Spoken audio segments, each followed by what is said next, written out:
الذين آمنوا اتقوا الله حق تقاته ولا تموتن إلا وأنتم مسلمون. رب اشرح لي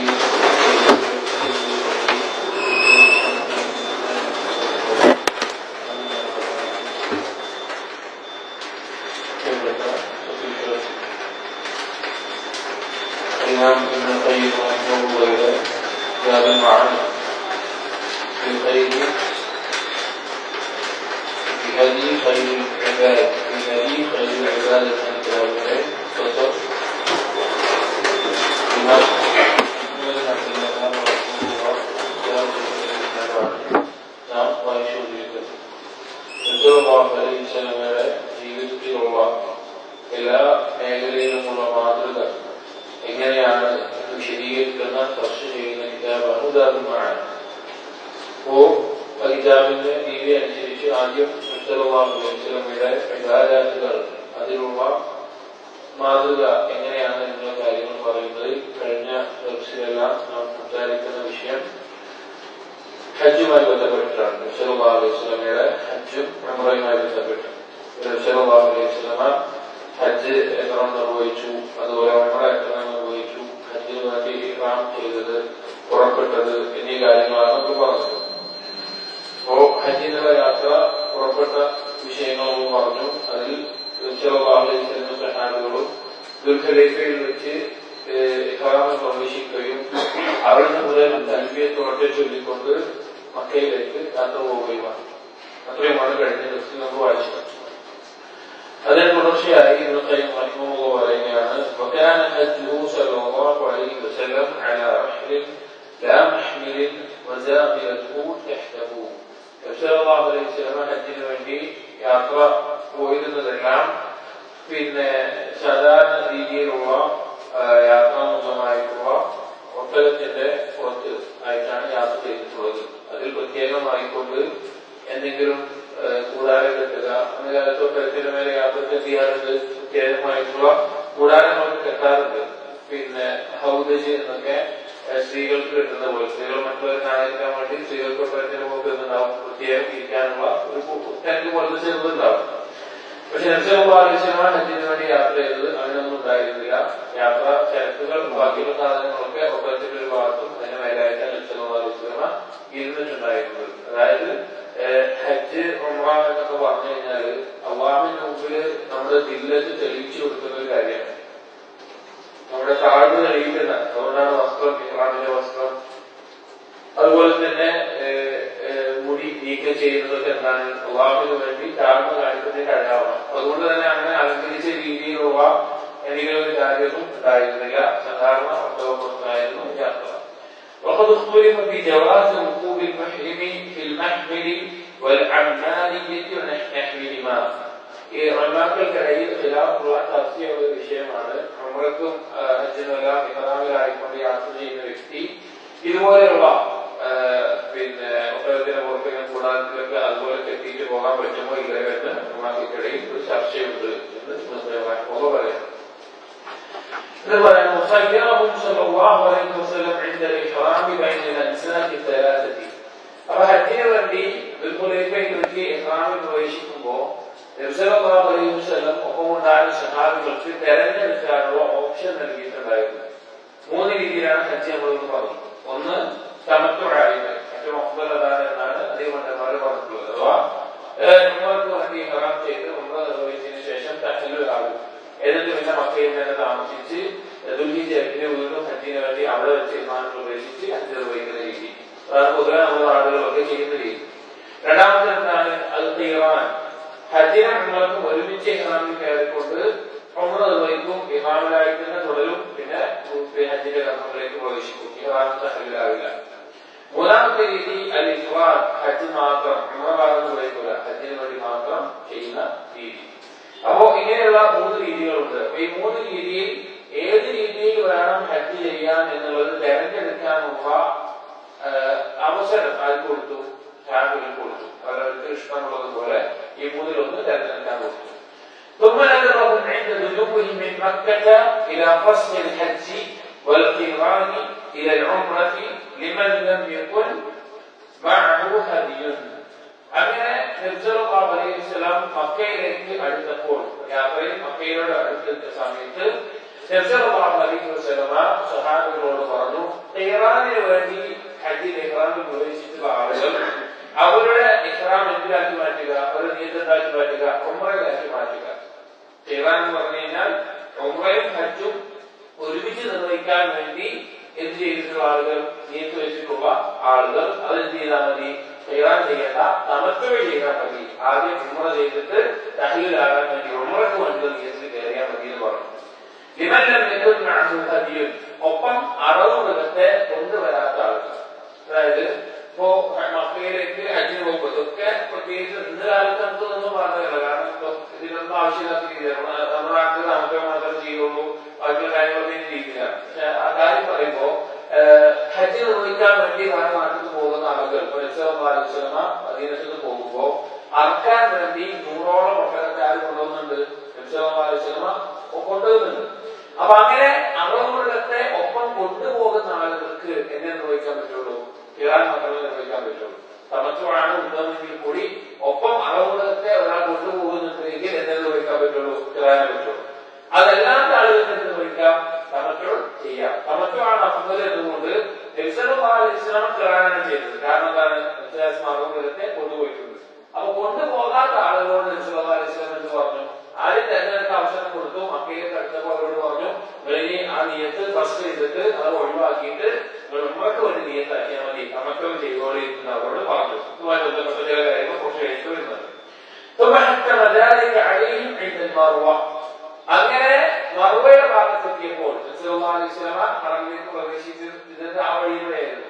അവിടെ എത്തിയപ്പോൾ അവരോടൊന്ന് ശക്തമായി ഉറപ്പിച്ചു പറഞ്ഞു, ചെയ്താൽ മതി, ഉംറ ചെയ്താൽ മതി, എന്നിട്ട് തഹ്ലീലായിട്ട് പിന്നെ ഹജ്ജിന് വേണ്ടി കിട്ടിയാൽ മതി എന്നൊക്കെ ഉറപ്പിച്ച് പറയുകയുണ്ടായി. തമത്തുവാണ് അഫ്ദൽ എന്ന് പറയുന്ന പണ്ഡിതന്മാർ ഈ ഒരു കാര്യമാണ് ഓർമ്മിപ്പിക്കാറുള്ളത്. വിശേഷം ചെയ്തത് കാരണം ആ ഉമ്മത്തെ കൊണ്ടുപോകുന്നുണ്ട് എന്ന് പറഞ്ഞിട്ടുണ്ട്. അതുകൊണ്ടാണ് ഞാൻ തമത്തുവ ചെയ്യാത്തത്, ബാക്കിയുള്ളവരോട് കൊണ്ടുവരാത്തവരോട് തമത്തുവ ചെയ്താൽ മതി എന്ന് ഉറപ്പിച്ച് പറയുകയുണ്ടായി. ഇനി ആ ഹജ്ജിന്റെ യാത്രയിലുണ്ടായ ചില സംഭവങ്ങൾ അതുമായി സൂചിപ്പിച്ച് പറയുകയാണ്. وولدت أسماء بنت عميس رضي الله عنها محمد بن أبي بكر رضي الله عنهما. أبو بكر الصديق رضي الله عنه പത്നി ആയിട്ടുള്ള അസ്മാ ബിൻത് ഉമൈസ് ഈ ഹജ്ജിന് വേണ്ടി പുറപ്പെട്ടുണ്ടായിരുന്നു സല്ലല്ലാഹു അലൈഹി വസല്ലം. അങ്ങനെ ഇഹ്റാമിൽ പ്രവേശിച്ച ദുൽഹുലൈഫയിൽ വെച്ചിട്ടുണ്ടായി അവര് പ്രസവിച്ചു. മകൻ മുഹമ്മദ് മകൻ. അങ്ങനെ സല്ലല്ലാഹു അലൈഹി വസല്ലം അവരോട് കുറിച്ച് വൃത്തിയാകാൻ പറഞ്ഞു. അവരുടെ വസ്ത്രം കൊണ്ടെല്ലാം അവരുടെ ഉപസ്ഥാനങ്ങളെല്ലാം രക്തം ഒന്നും മാറിയിരിക്കാതിരിക്കാൻ വേണ്ടി കൃത്യമായി വൃത്തിയിൽ വെക്കാൻ പറഞ്ഞു. അവരോട് ഇഹ്റാമിൽ പ്രവേശിക്കാനും പറയുകയുണ്ടായി. ഈ ഒരു സംഭവം ഒരുപാട് മസലകളിൽ ഹജ്ജുമായി ബന്ധപ്പെട്ട് ദലീലായിരിക്കുന്നതാണ്. ചുരുങ്ങിയതിലേക്ക് നമ്മൾ പറയുന്നത് ഈ ഒരു സംഭവത്തിൽ കിട്ടുന്ന തെളിവുകളാണ്. ഒന്ന്, ഇഹ്റാമിൽ ഒരാൾക്ക് കുളിക്കാം എന്നുള്ളത്. കാരണം എന്താണ്, അവരോട് കുളിക്കാൻ പറഞ്ഞു. രണ്ടാമത്തെ മസല കിട്ടുന്നത് ഹൈവുള്ളവർക്ക് കുളിക്കാം എന്നുള്ളത്. കാരണം നിവാസ് വർദ്ധനായതിന്റെ വിധി വരിക. മൂന്ന്, ഹൈവുള്ള ഒരു സ്ത്രീക്കും എന്ത് പ്രവേശിക്കാം, ഇഹ്റാമിൽ പ്രവേശിക്കാം. ഇഹ്റാമിൽ പ്രവേശിക്കാൻ എന്താ ആവശ്യമില്ല, ശുദ്ധിയായിരിക്കണം എന്നുള്ള നിബന്ധനയില്ല. ഇഹ്റാമിൽ ഹൈവുള്ള സ്ത്രീക്കും ഇഹ്റാമിൽ പ്രവേശിക്കാം. ഈ മസലകൾക്കൊക്കെ തെളിവായിട്ട് ഈ സംഭവം എടുക്കാറുണ്ട്. ഇതിന്റെ കൂടുതൽ ശുദ്ധിയായ വശങ്ങൾ പുരുഷന്മാരെത്തിട്ടുള്ള ഹജ്ജുമായി ബന്ധപ്പെട്ട ദർശകൾ കേട്ട് മനസ്സിലാക്കുക. ثم سار رسول الله صلى الله عليه وسلم وهو يلبي بتلبيته المذكورة. പിന്നീട് നബി സല്ലല്ലാഹു അലൈഹി വസല്ലം മക്കയിലേക്ക് പോവാണ്. മദീനയിൽ നിന്ന് ഇഹ്റാം ചെയ്തുകൊണ്ട് ഇഹ്റാം ചെയ്തുകൊണ്ട് പോവാണ്.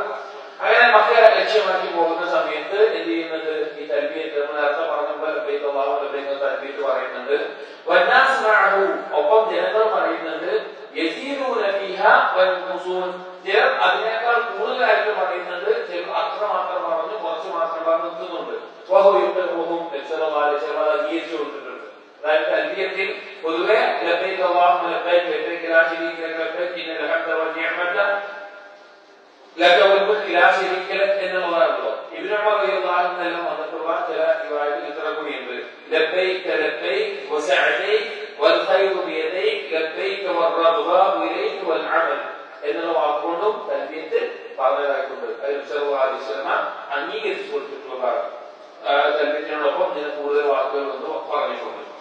فلما كانوا بالروحاء رأى حمار وحش عقيرا അങ്ങനെ നബി സല്ലല്ലാഹു അലൈഹി വസല്ലം സഹാബികളും മക്ക ലക്ഷ്യമാക്കിക്കൊണ്ട് മദീനയിൽ നിന്ന് ഹജ്ജിന് വേണ്ടി ഇഹ്റാം കെട്ടി പോയിക്കൊണ്ടിരിക്കുകയാണ്.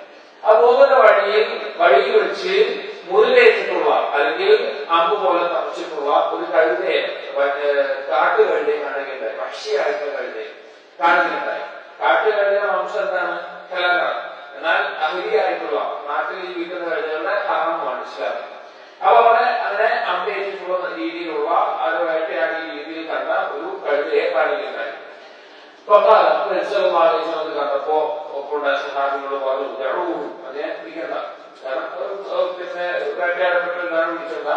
യൂഷിഫ് അയ്യലിയ സാഹിബു അതിന്റെ ആള് ഇപ്പൊ തന്നെ എത്തും. ആരാണോ വേട്ടയാടിയത് അവരെന്റെ അടുത്ത് ഇപ്പൊ തന്നെ എത്തും. നമ്മൾ പോയിട്ട് എടുക്കേണ്ടാന്ന് പറഞ്ഞു. സാഹിബു അപ്പൊ തന്നെ ആര് വന്നു? ഈ അതിനെ വേട്ടയാടിയ ആള് വന്നു. അപ്പോ സഹാബികളൊക്കെ കണ്ടപ്പോ ആ വ്യക്തി പറഞ്ഞു ബിഹി എന്താ ചെയ്ത് ചെയ്യാം, നിങ്ങൾ എടുത്തോളി, എനിക്ക് വേണ്ട, നിങ്ങൾ എടുത്തോളി എന്ന് പറഞ്ഞു. فأمر رسول الله صلى الله عليه وسلم أبا بكر فخاصمه بين النفاق. على النبي صلى الله عليه وسلم أبو بكر الصديق رضي الله عنه പറഞ്ഞു അതിനെ എന്ത് ചെയ്തോളാൻ പറഞ്ഞു? അതിനെ ആളുകൾക്ക് വീഴ്ച കൊടുത്തോളാൻ പറഞ്ഞു. ആ മൃഗത്തെ അതിന്റെ വംശം കഴിക്കാൻ വേണ്ടി കൊടുത്തോളാൻ പറഞ്ഞു. ഈ ഒരു സംഭവത്തിൽ നിന്ന് എന്തിനുള്ള തെളിവെടുത്തു? വേട്ടയാടിയ മൃഗത്തിന്റെ മാംസം ഒരു ഇഹ്റാമിലുള്ള വ്യക്തിക്ക് കഴിക്കാം എന്നുള്ള തെളിവ് ഇതിന് കിട്ടുന്നുണ്ട്. അതായത് ഇഹ്റാമിലായിരിക്കും എന്ത് ചെയ്യാൻ പാടില്ല, വേട്ടയാടാൻ പാടില്ല. ഇഹ്റാമിൽ മൻകൂറായിട്ട് ഹറാമായിട്ടുള്ള കാര്യമാണ്. എന്നാൽ വേറെ ഒരാൾ വേട്ടയാടിയ മൃഗത്തിന്റെ മാംസം ഭക്ഷിക്കുന്നില്ല, തെറ്റില്ല എന്ന് ഇതിൽ നിന്ന് ഈ സംഭവത്തിൽ തെളിവെടുക്കുന്നുണ്ട്. ഇതാരം ഒരു ഷർത്തുണ്ട്, രണ്ട് ഷർത്തുകളുണ്ട്. ഒന്നാമത്തെ ഷർത്ത് എന്ന് പറഞ്ഞു കഴിഞ്ഞാല് ഇഹ്റാമിലുള്ള ആൾക്ക് വേണ്ടി വേട്ടയാടിയതാക്കാൻ പാടില്ല. അതായത് ഒരാൾ ഇഹ്റാമിലാണ്, അയാൾ ജോലിക്കാരനെ വിളിച്ചിട്ട് അയാൾ ജോലിക്കാരനല്ല, ഇഹ്റാമിലല്ല, ജോലിക്കാരനെന്ന് പറയുന്നത് എനിക്ക് വേണ്ടിയിട്ട് വേട്ടയാടി പിന്നെ അത് കൊണ്ടുവരണം എന്ന് പറഞ്ഞു കഴിഞ്ഞാൽ എന്ത് ചെയ്യാൻ പറ്റൂല, അത് ഭക്ഷിക്കാൻ പറ്റൂല. അതല്ലാതെ വേറെ ആരെങ്കിലും അയാളുടെ ആവശ്യത്തിന് വേട്ടയാടിയിട്ട് മറ്റോ പാകം ചെയ്തിട്ട് ഇഹ്റാമിലുള്ള ഒരാൾക്ക് കൊണ്ടുവന്ന് കൊടുത്താൽ എന്താണ്, അത് ഭക്ഷിക്കാവുന്നതാണ്. ഇഹ്റാമിലുള്ള ഒരാൾ വേട്ടയാടിയാൽ അത് ശവം പോലെ ഹറാമായിട്ടാണ്, ഭക്ഷിക്കാൻ പാടില്ല. അപ്പൊ അതുപോലെ തെളിവൊക്കെ ഈ ഒരു സംഭവത്തിൽ നിന്നാണ് പണ്ഡിതന്മാർ എടുത്തിട്ടുള്ളത്.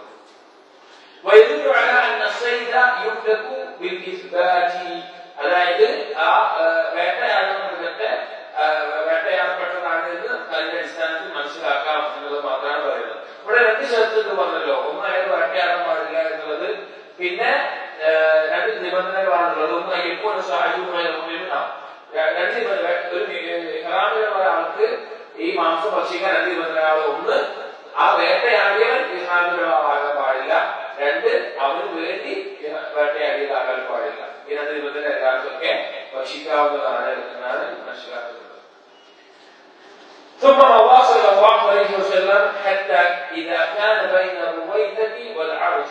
അങ്ങനെ മക്കയിലേക്കുള്ള യാത്ര തുടർന്നുകൊണ്ടിരിക്കുന്ന ഇടയിൽ റുവൈസത്തിന്റെയും അർജിന്റെയും ഓരോ സ്ഥലങ്ങളാണ്. അതിന്റെ ഇടയിലുള്ള ഒരു സ്ഥലത്ത് നബി സല്ലല്ലാഹു അലൈഹി വസല്ലം എത്തിയപ്പോൾ ഇദാ റജുലുൻ ഹാഖിഖുൻ ഫീ ളിൻ ഫീഹി സഖ്മുൻ, അവിടെ ഒരു മാന് എന്തുണ്ട്, അമ്പ് കൊണ്ട അവസ്ഥയിലായിക്കൊണ്ട് അമ്പ് ശരീരത്തിൽ തമസിട്ടുള്ള അവസ്ഥയിലൂടെ വീട് നടക്കുന്നുണ്ട്. ഒരു മാന് അവിടെ കിടക്കുന്നുണ്ട്.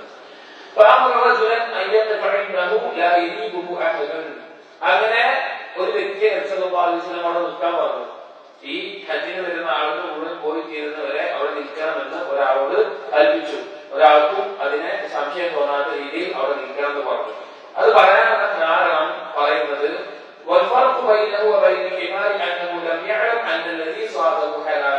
എന്താ വിഷയം വെച്ച് കഴിഞ്ഞാൽ ഈ കഴുതനെ ചെയ്യാൻ പറഞ്ഞു, ഭക്ഷിച്ചോളാൻ പറഞ്ഞു. മാനിനെ ഭക്ഷിക്കാൻ നിൽക്കാൻ വേണ്ടിയിട്ടാണ് വന്നത്, ഒരാളോട് നിൽക്കാൻ പറഞ്ഞത്. ഇത് തമ്മിൽ രണ്ടുള്ള വ്യത്യാസം ഇവന്മാർ പറയുന്നത്, കഴുതയുടെ വിഷയം എന്താണ്, ആ വേട്ടയാടിയ ആൾ നൽകിയതാണ്. രണ്ടാമത്തെ ഈ മാനിനെ ആരാണ് വേട്ടയാടിയതെന്ന് അവിടെ വ്യക്തമായിട്ടില്ല. ഇഹ്റാമിലുള്ള ആരെങ്കിലും ആണത് വേട്ടയാടിയിട്ടുള്ളത് എങ്കിൽ അതെന്താവും, ഹറാമായിട്ടുള്ള കാര്യമാകും, ഹലാലാവില്ല. ശവം പോലെ ശവം ഭക്ഷിക്കാൻ പറ്റില്ല, അതുപോലെ അത് ഹറാമായി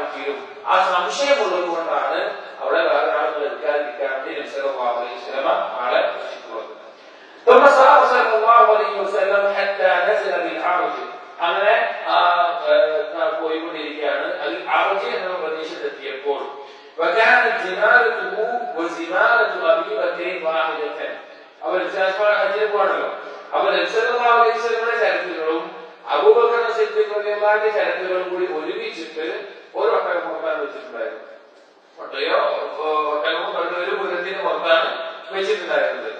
ഒരു ഒട്ടകത്തിന്റെ മേലെയാണ് വെച്ചിട്ടുണ്ടായിരുന്നത്.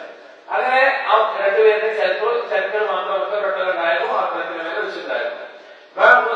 അബൂബക്കർ ആ ഒട്ടകത്തിനെ ധരിച്ചു കൊണ്ടുപോയിട്ടുണ്ടായിരുന്നത് അബൂബക്കർ സിദ്ദീഖ് റളിയല്ലാഹുവിന്റെ ഒരു അടിമച്ചക്കനായിരുന്നു. ഒരു അടിമ ഏൽപ്പിച്ചിട്ടുണ്ടായിരുന്നു. ആ ഒട്ടകത്തിനെ നബി സല്ലല്ലാഹു അലൈഹി വസല്ലമയുടെ അബൂബക്കറിന്റെ ചരക്ക് കൂടിയിട്ട് കൊണ്ടുപോയിരുന്നു. അങ്ങനെ കൊണ്ടുപോകുന്ന ഈ സ്ഥലത്തെത്തിയപ്പോൾ ഈ സ്ഥലത്തെത്തിയപ്പോ ആ അടിമ ചെക്കൻ മാത്രമായിട്ട് നബി സല്ലല്ലാഹു അലൈഹി വസല്ലമയുടെ അടുക്കലേക്കും അബൂബക്കർ സിദ്ദീഖ് റളിയല്ലാഹുവിന്റെ അടുക്കലേക്കും വന്നു. ഒപ്പത്തില്ല, ഒട്ടകമില്ല. ഒട്ടകം ആ വ്യക്തിയോടൊപ്പമില്ല, ഇവ മാത്രമായി തോന്നി. അപ്പൊ ചോദിച്ചു, അബൂബക്കർ സിദ്ദീഖ് ചോദിച്ചു, എവിടെ നിന്റെ പിന്നെ ഒട്ടകം എവിടെ ഒട്ടകം ചോദിച്ചു. ചരക്കോടുണ്ട്, പക്ഷെ ഒട്ടകത്തിനെ കാണാൻ ഒട്ടകോട് ചോദിച്ചു. അപ്പൊ ഈ അടിമ പറഞ്ഞു, ഇന്നലെ രാത്രി അത് പോയി, അത് കാണാനില്ല, അത് പിന്നെ വഴിക്ക് പോയിട്ടുണ്ട് പറഞ്ഞു. അബൂബക്കർ റളിയല്ലാഹു അൻഹു അപ്പൊ അബൂബക്കർ സിദ്ദീഖ് റളിയല്ലാഹു ദേഷ്യം പറഞ്ഞു, ആകെ ഒരെണ്ണുള്ളൂ, അതിനെ നീ വാഴാച്ചിട്ട് വന്നിട്ടാണോ, അതിന് നീ കളഞ്ഞിട്ട് വന്നിട്ടാണോ? അതായത് രണ്ടുപേരുടെ കൂടി തിരക്കേണ്ട ഒറ്റക്കെട്ടായിരുന്നു.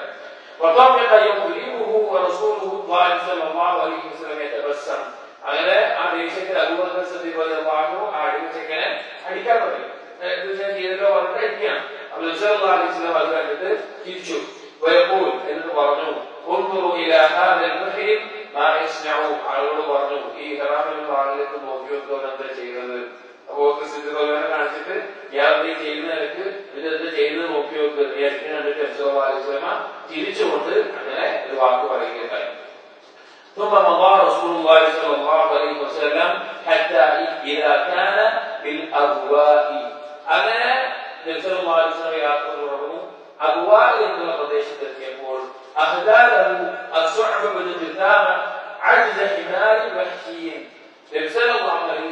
ഹദിയയായിക്കൊണ്ട് വഹ്ഷിയായിട്ടുള്ള അയാൾ വേട്ടയാടിയിട്ടുള്ള വഹ്ഷിയായ കഴുതയിലെ ഒരു നല്ല മാംസം എന്ത് ചെയ്തു? നബി സല്ലല്ലാഹു അലൈഹി വസല്ലം ഹദിയയായിട്ട് കൊടുത്തു. നബി സല്ലല്ലാഹു അലൈഹി വസല്ലം സ്വീകരിച്ചില്ല. പറഞ്ഞു, ഇന്നാ ലം നറുദ്ദഹു അലൈക ഇല്ലാ അനാ ഹുറുമുൻ. നിന്നിൽ നിന്ന് ഞങ്ങൾ സ്വീകരിക്കാതിരിക്കാനുള്ള കാരണം ഞങ്ങൾ ഇഹ്റാമിലായതുകൊണ്ടാണ് എന്ന് പറഞ്ഞു. അവിടെ എന്തുകൊണ്ടാണ് വിശ്വാസം സ്വീകരിക്കാതിരുന്നത്? കാരണം നമ്മൾ പറയുന്നത് എന്താ വെച്ച് കഴിഞ്ഞാൽ, ആ വ്യക്തി നബി സല്ലല്ലാഹു അലൈഹി വസല്ലമക്ക് കൊടുക്കാൻ വേണ്ടി മാത്രം ഉദ്ദേശിക്കാണ് ചെയ്തിട്ടുള്ളത്, അതിനെ വേട്ടയാടിയിട്ടുള്ളത്. അപ്പോ അങ്ങനെ വേട്ടയാടിയിട്ടുള്ളത്, അതായത് ഇഹ്റാമിലെ ഒരാൾക്ക് അയാളുടെ ആവശ്യത്തിന് വേണ്ടി വേട്ടയാടുന്നത് എന്നല്ല, അയാൾക്ക് ഭക്ഷിക്കാൻ പാടില്ല, അത് ഹറാമാണ്. അപ്പൊ ആ നിലക്ക് ആയതുകൊണ്ട് സംശയമുള്ളത് കൊണ്ടാണ് നബി സല്ലല്ലാഹു അലൈഹി വസല്ലം എന്ത് ചെയ്തിട്ടുള്ളത്, അതിനെ ഒഴിവാക്കിയത് എന്ന് ഉലമാക്കൾ പറഞ്ഞത് കാണാം. നേരത്തെ മാനിനെയും ഒഴിവാക്കിയത് കൊണ്ടാണ്, മാനിന്റെ മാംസവും നബി സല്ലല്ലാഹു അലൈഹി വസല്ലം ഒഴിവാക്കിയത് ഇതുപോലുള്ള സംശയത്തിന്റെ കാരണം കൊണ്ടാണ്. അപ്പൊ ശ്രദ്ധിക്കേണ്ട ഒരു വിഷയമാണ്, പ്രത്യേകിച്ച് നമ്മുടെ ഭക്ഷണത്തിൽ, നമ്മുടെ വരുമാനത്തിൽ, നമ്മൾ കഴിക്കുന്ന അല്ലെങ്കിൽ നമ്മൾ ജീവിക്കുന്ന നമ്മുടെ വരുമാനത്തിലും ഭക്ഷണത്തിലും എല്ലാം ഹറാം എന്തായാലും കാണാൻ പാടില്ല, അതിന് സംശയമില്ല. പക്ഷേ നമ്മൾ അറിയാതെ കാണുന്ന ഒരു കാര്യമാണെന്ത്? ശുഭത്തുള്ള സംശയമുള്ള കാര്യങ്ങൾ, അത് പ്രത്യേകം ശ്രദ്ധിക്കണം. നമുക്കറിയാം, ഹലാൽ ബയ്യിനും ഹറാം ബയ്യിനും. ഹലാൽ എന്താണെന്ന് നന്നായിട്ട് അറിയാം, ഹറാം എന്താണെന്ന് സംശയമില്ലാത്തറിയാം. മദ്യം ഹറാമാണെന്നറിയാം, പന്നി മാംസവും അതുപോലെ തന്നെ നായ, അതുപോലെയുള്ള പാമ്പ്, അങ്ങനെയുള്ള ചെറിയ ജീവികൾ, അതിന്റെ മാംസം ഹറാമാണെന്നറിയാം. ഹലാലായിട്ട് നമുക്കറിയാം, സംശയമൊന്നുമില്ല. എന്നിട്ട് പറയാണ് അതിനിടയിൽ സംശയമുള്ള ചില കാര്യങ്ങളുണ്ടാവും, പ്രത്യേകിച്ച് വരുമാനത്തിന്റെ വിഷയത്തിലൊക്കെ. ഇന്ന വരുമാനം ഹലാലാവോ, ഇന്നത് ഹറാമാവോ, അങ്ങനെ സംശയമുള്ള കാര്യങ്ങളുണ്ടാകും. അധികം ആൾക്കാർക്ക് അറിയില്ല. ആരെങ്കിലും ആ ശുഭത്തിനെ സൂക്ഷിച്ചാൽ അവൻ അവന്റെ ദീനിനെയും അഭിമാനത്തെയും കാത്തു സംരക്ഷിച്ചു എന്ന്. ഇത് പ്രത്യേകം എല്ലാവരും ശ്രദ്ധിക്കേണ്ട ഒരു കാര്യമാണ്. അവരുടെ വരുമാനത്തിലും ഭക്ഷണത്തിലും ശുഭത്ത് നിറഞ്ഞ മുഷ്തബിഹാത്തായ സംശയം നിറഞ്ഞ കാര്യമുണ്ടോ, ഹലാലോ ഹറാമോ സംശയമുള്ളതുണ്ടോ എന്നുള്ളത് അതിന് മനസ്സിലാക്കാൻ എന്താ വഴി പറഞ്ഞിട്ടുള്ളത്? മൊത്തത്തിലായിക്കൊണ്ട് നബി സല്ലല്ലാഹു അലൈഹി വസല്ലം പറഞ്ഞ വഴി എന്താണെന്നറിയോ? ഈ കൽബിന് ചോദ്യം ഉണ്ടാകുന്ന കാര്യം ചെയ്യുക, ഒഴിവാക്കുക. ഒരു വരുമാനം ഭയങ്കര സംശയമില്ല, ഹലാലാവോ ഹറാമാവോ അത് നേടുന്നതോറും നമുക്ക് ഭയങ്കര ദോഷങ്ങളാക്കി വരും. എന്താ ചെയ്യുന്നത്? ഒഴിവാക്കുക. അങ്ങനെ സംശയമുള്ള കാര്യത്തിലുള്ള പരിഹാരമായിട്ട് വ്യത്യാസം പറഞ്ഞ കാര്യമാണ് നിന്റെ കൽബിൽ ചോദിച്ചുണ്ടാക്കുന്ന കാര്യം എന്താണോ അത് നീ ഒഴിവാക്കുക. ആ മാംസം കൊണ്ടുവന്നത് തിരിച്ച് കണക്കുകയുണ്ടായി. കാരണം അത് ഇഹ്റാമിലുള്ള നിശ്ചലക്ക് മാത്രമായി വേട്ടയാടി കൊണ്ടുവന്നതായതുകൊണ്ടാണ് അങ്ങനെ ചെയ്തത്. അങ്ങനെ ചെറുതാശം മുന്നോട്ട് യാത്രയായി മക്കയിലേക്ക് അടുത്തുകൊണ്ടിരിക്കുക. അവിടെ ഉസ്മാൻ എന്നുള്ളൊരു താഴ്വരയുണ്ട്. ആ താഴ്വര എത്തിയപ്പോൾ ചോദിച്ചു, അബൂബക്കറോട് ചോദിച്ചു, ഇതേതായി താഴ്വര ചോദിച്ചു. ഈ താഴ്വരയുടെ പേരെന്താ ചോദിച്ചു. അബൂബക്കർ പ്രത്യേകം ചോദിക്കാനുള്ള കാരണം എന്താ? തൊട്ട് മുമ്പത്തെ വർഷം ആര് ഹജ്ജിന് പോയതാണ്? അബൂബക്കർ സിദ്ദീഖ് റളിയല്ലാഹു അൻഹു ഹജ്ജിന് പോയിട്ടുണ്ട് തൊട്ട് മുമ്പത്തെ വർഷം. അതിനുശേഷമാണ് നബി സല്ലല്ലാഹു അലൈഹി വസല്ലം പോകുന്നത്. അപ്പോ അബൂബക്കർ സിദ്ദീഖ് റളിയല്ലാഹു അൻഹു ചോദിച്ചു, ഏതായി താഴ്വര ചോദിച്ചു. പറഞ്ഞു വാദി ഉസ്ഫാൻ, ഉസ്ഫാൻ എന്നുള്ള താഴ്വരയാണെന്ന് പറഞ്ഞു. നബി സല്ലല്ലാഹു അലൈഹി വസല്ലം പറഞ്ഞു, ലഖദ് മർറ ബിഹി ഹൂദുൻ വസ്വാലിഹുൻ. ഈ വഴിയിലൂടെ ഹൂദ് നബി അലൈഹിസ്സലാമും സ്വാലിഹ് നബി അലൈഹിസ്സലാമും കടന്നു പോയിട്ടുണ്ട്. ഹൂദ് നബി അലൈഹിസ്സലാം ആരാണ്? ആദ് സമൂഹത്തിലേക്ക് അയക്കപ്പെട്ട നബിയാണ്. അതുപോലെ സമൂഹ് ഗോത്രത്തിലേക്ക് അയക്കപ്പെട്ടതാണ് സ്വാലിഹ് നബി അലൈഹിസ്സലാം. അവർ ഇതിലൂടെ കടന്നു പോവുകയുണ്ടായിട്ടുണ്ട്. അലാ ബക്രൈനി അഹ്മരൈൻ, അവർ പോയിട്ടുള്ളത് ഒട്ടകങ്ങളിൽ, ചുവന്ന ഒട്ടകങ്ങൾ എന്നറിയപ്പെടുന്ന വളരെ മുന്തിയ ഒട്ടകങ്ങൾ. ആ ഒട്ടകങ്ങളുടെ നേരെയാണ് അവർ പോയിട്ടുള്ളത്. അവരുടെ ഒട്ടകത്തിന്റെ കഴിഞ്ഞാൽ പ്രത്യേകമായിട്ടുള്ള ഒരു വസ്തു കൊണ്ട് ഉണ്ടാക്കിയിട്ടുള്ളതായിരുന്നു. അവരുടെ വസ്ത്രം, മേൽവസ്ത്രം അഥവാ നീളത്തിൽ നിൽക്കുന്ന അതുപോലുള്ള വസ്ത്രമായിരുന്നു. അവരുടെ താഴ്ഭാഗം തലക്കത്തിന് താഴെ നിൽക്കുന്ന വസ്ത്രം വരയുള്ളതായിട്ടുള്ള ഒരു തരത്തിലുള്ള വസ്ത്രമായിരുന്നു.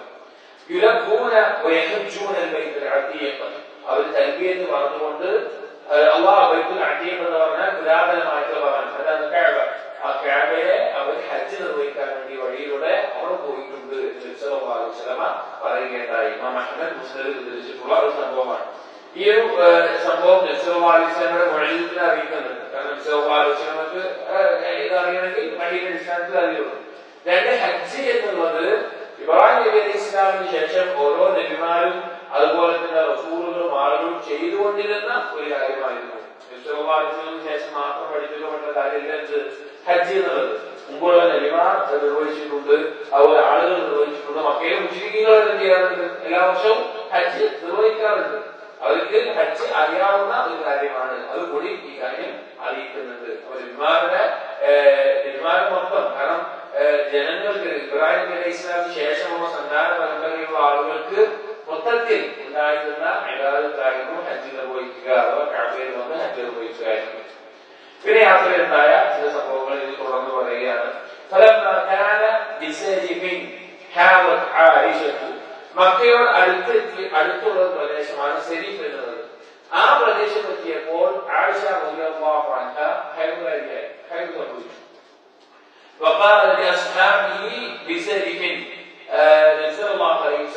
സഹാബികളോട് സെരീഫ് എന്നുള്ള മക്കയോട് അടുത്തുള്ള പ്രദേശത്ത് എത്തിയപ്പോൾ പറയുകയുണ്ടായി, ആരാണോ അറവ് മൃഗത്തെ ഒപ്പം കൊണ്ടുവരാത്തത്, ഞാൻ ഇഷ്ടപ്പെടുന്നത് അങ്ങനെയാണോ അറവ് മൃഗത്തെ ഒപ്പം നാട്ടിൽ നിന്ന് കൊണ്ടുവരാത്ത ആളുകൾ അവരുടെ അന്ത്യത്തിനെ ഒമ്രക്കാക്കലാണ് ഞാൻ ഇഷ്ടപ്പെടുന്നത്. അവർ അങ്ങനെ അവർ ചെയ്യട്ടെ എന്ന് പറഞ്ഞു. ഒപ്പം അറവ് മൃഗത്തെ കൊണ്ടുവന്ന ആളുകൾ അങ്ങനെ ചെയ്യേണ്ടതില്ല എന്നും പറയുകയുണ്ടായി. മൂന്നാമത്തെ പറഞ്ഞല്ലോ. അതപ്പോ ഈ സെരീഫ് എന്ന പ്രദേശത്ത് വെച്ചിട്ടാണ് മൂന്നാണ് പറഞ്ഞിട്ടുണ്ട്. ഒന്ന്, ഇഹ്റാമിൽ കയറുന്ന സമയത്ത് ഓപ്ഷൻ കൊടുത്തു. മൂന്ന്, ഏത് തരത്തിൽ വേണമെങ്കിലും നിങ്ങൾ ചെയ്തു കഴിയുന്ന ഓപ്ഷൻ കൊടുത്തു. മക്കയിൽ സെരീഫ് എന്ന പ്രദേശത്ത് എത്തിയപ്പോൾ ഇങ്ങനെ ചെയ്യാൻ പറഞ്ഞു, തമത്തുആയി ചെയ്യാൻ പറഞ്ഞു, അറവ് മൃഗത്തെ കൊണ്ടുവരാത്ത ആളുകളോട്. പിന്നെ മർവയുടെ അടുത്തേക്ക് ഹറമിലേക്ക് മസ്ജിദ് ഹറമിലേക്ക് പ്രവേശിക്കുന്ന സമയപ്പോ അതുപോലെ ഉറപ്പിച്ച് പറഞ്ഞു, നിങ്ങൾ ഇങ്ങനെ ചെയ്താൽ മതി എന്ന് പറയുകയുണ്ടായി.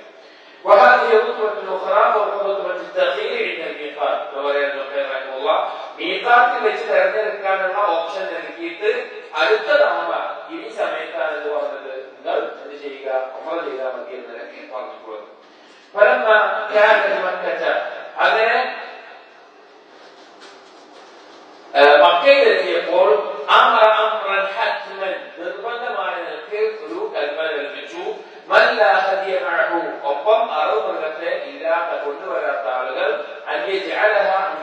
അവർ ഉംറ നിർവഹിച്ചാൽ മതി എന്ന് കൂടി ഉറപ്പിച്ച് പറയുകയുണ്ടായി. അപ്പോ തമത്തുആണ് അഫ്ളൽ എന്ന് പണ്ഡിതന്മാർ പറഞ്ഞിട്ടുള്ളത് ഇതിന്റെയൊക്കെ അടിസ്ഥാനത്തിലാണ്. അവർ ഉംറയ്ക്ക് ശേഷം ഇഹ്റാമിൽ നിന്ന് തഹല്ലുലാവട്ടെ. അറവുമൃഗത്തെ ഒപ്പം കൊണ്ടുവന്നിട്ടുള്ള ആളുകൾ അവർ ഇഹ്റാമിൽ നിന്ന് തുടരട്ടെ, അഥവാ ഖിറാനായിട്ട് അവർ ഹജ്ജ് നിർവഹിക്കട്ടെ. ഈ ഒരു അവസ്ഥ, ഈ ഒരു അവസരം നസ്ഖ് ചെയ്യപ്പെട്ടിട്ടില്ല. അങ്ങനെയാണ് ചെയ്യേണ്ടത് എന്ന നിലയ്ക്ക് പറയാം. വേറൊരു മസലയാണ്. പിന്നെ ഏതാണ് ഏതാണ് ചെയ്യേണ്ടത് എന്നൊക്കെ ചർച്ച. بل سأله سراقة بن مالك عن هذه العمرة التي أمرهم بالفصل إليها هل هي لعامهم ذلك من الأبد. ഇങ്ങനെ പറഞ്ഞിട്ടുള്ളത് നബി സല്ലല്ലാഹു അലൈഹി വസല്ലം സഹാബികൾക്ക് മാത്രമാണോ, അതെല്ലാം മൊത്തത്തിൽ മുസ്ലിമുകൾക്കും അവസാനം വരെയുള്ളതാണോ എന്നുള്ളത്. അപ്പൊ സുറാഖ് ബിൻ മാലിക് എന്നുള്ള സഹാബി നബി സല്ലല്ലാഹു അലൈഹി വസല്ലം ചോദിക്കേണ്ടായി, ഇങ്ങനെ ഉംറ ചെയ്യുക എന്നുള്ളത് ഈ സഹാബികൾക്ക് മാത്രമാണോ, ലോകാവസാനം വരെ എല്ലാവർക്കും ഉള്ളതാണോ? നബി സല്ലല്ലാഹു അലൈഹി വസല്ലം പറഞ്ഞു, എന്നേക്കുമായിട്ടുള്ള നിയമമാണ് എന്ന് പറയുകയുണ്ടായിട്ടുണ്ട്. അപ്പോ ഇത് ഹജ്ജുമായി ബന്ധപ്പെട്ടിട്ടുള്ള ഹജ്ജിന്റെ മസ്അലകളിൽ വിശുദ്ധിയുടെ ചർച്ചകളിൽ വിശാലമായിട്ടുള്ള മേഖലയാണ്. ലോകം ശരിയാണ് ഞാൻ പറഞ്ഞല്ലോ. ഇതിന്റെ ശരിക്കുള്ള കിതാബിൽ ജാദുൽ മഅദിന്റെ ഒരു ജുസ്ഇന്റെ 3/4 ഭാഗവും ഹജ്ജുമായിട്ടുള്ള ചർച്ചയാണ്. ഒരു ജുസ്ഇന്റെ 5 ജുസ്ഇലാണുള്ളത്, 7 ജുസ്ഇൽ പറയുന്നുണ്ട്. അതിലൊരു ജുസ്ഇന്റെ 300-400 പേജുള്ള ജുസ്ഇന്റെ 3/4 ഭാഗവും ഹജ്ജുമായിട്ടുള്ള ചർച്ചയാണ്. ബന്ധപ്പെട്ട മസ്അലകൾ അത് ഓരോന്നും വിശാലമായിട്ട് നിർത്തയും അതിൽ ചർച്ച ചെയ്യുന്നുണ്ട്. ഇത് വളരെ ചുരുങ്ങി അതിന്റെ അവസാനത്തെ നതീജ മാത്രമേ പറയുന്നുള്ളൂ. رسول الله صلى الله عليه وسلم إلى أن نزل بذي طوى. അങ്ങനെ صلى الله عليه وسلم വീണ്ടും യാത്ര തുടർന്നു. അങ്ങനെ ذو എന്നുള്ള പ്രദേശത്തെത്തി. وهي معروفة بآبار الزاهر. ആ സ്ഥലത്തെ അറിയപ്പെടുന്നത് ആബാർ الزاهر എന്നുള്ള പേരിലാണ് അറിയപ്പെടുന്നത്. وبات بها ليلة الأحد ل4 خلون ذي الحجة. അപ്പോൾ നബി സല്ലല്ലാഹു അലൈഹി വസല്ലമ എന്നാണ് മദീനയിൽ പുറപ്പെട്ടത്? ദുൽഖഅദയിൽ 8 ദിവസം കൂടി ബാക്കിയുള്ള സമയത്താണ് അവിടുന്ന് പുറപ്പെട്ടിട്ടുണ്ടായിരുന്നത്. ഇപ്പോ മക്കയുടെ അടുത്ത പ്രദേശത്തെത്തി. ഇനി അടുത്തതാണ് മക്കയിലേക്ക് പ്രവേശിച്ചാൽ മതി. അതിനടുത്ത പ്രദേശത്തെത്തിയപ്പോ തിങ്കളാഴ്ച ദിവസമാണ് നബി സല്ലല്ലാഹു അലൈഹി വസല്ലം എത്തിയത്. ആ തിങ്കളാഴ്ച ദിവസം അവിടെ നബി സല്ലല്ലാഹു അലൈഹി വസല്ലം തങ്ങി, അവിടെ താമസിച്ചു. അപ്പോഴേക്കും ദുൽഹിജ്ജയിലെ 4 ദിവസം കഴിഞ്ഞിട്ടുണ്ടായിരുന്നു. ദുൽഹിജ്ജ 4 ആയിട്ടുണ്ടായിരുന്നു. പക്ഷേ മക്കയിലെത്തുമ്പോൾ അങ്ങനെ ഈ ഒപ്പമുണ്ടായിരുന്ന സഹാബികളൊക്കെ കൂട്ടി അവിടുന്ന് സുബഹി നിസ്കരിക്കുകയുണ്ടായി. പിന്നെ അവിടെ നല്ല രീതിയിൽ കുളിച്ച് ശുദ്ധിയായി മക്കയിലേക്ക് പ്രവേശിച്ചു.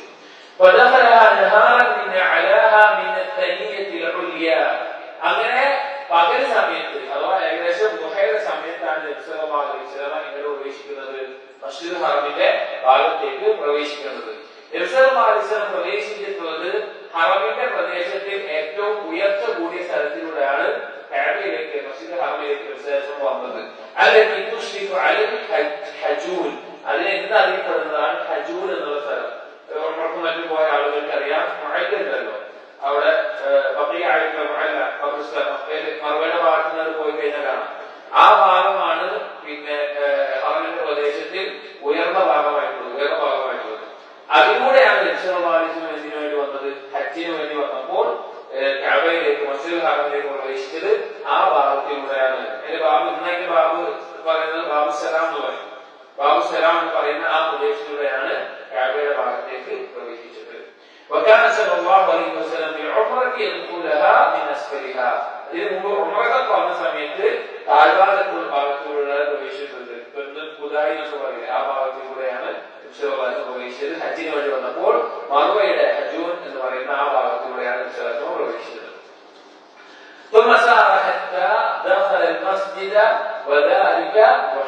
അങ്ങനെ നബി സല്ലല്ലാഹു അലൈഹി വസല്ലം എവിടേക്ക് പ്രവേശിക്കുകയാണ്? മസ്ജിദുൽ ഹറമിലേക്ക് പ്രവേശിക്കുകയാണ്. ഒരു ദുഹാ സമയത്താണ്, അതായത് തിങ്കളാഴ്ച അവിടെ താമസിച്ചത് ചൊവ്വാഴ്ച ദിവസത്തിലെ ദുഹാ സമയത്താണ് നബി സല്ലല്ലാഹു അലൈഹി വസല്ലമ എവിടെ പ്രവേശിക്കുന്നത്? കഅബയിലേക്ക്, മസ്ജിദുൽ ഹറമിലേക്ക് പ്രവേശിക്കുന്നത്. وذكر الطبري رحمه الله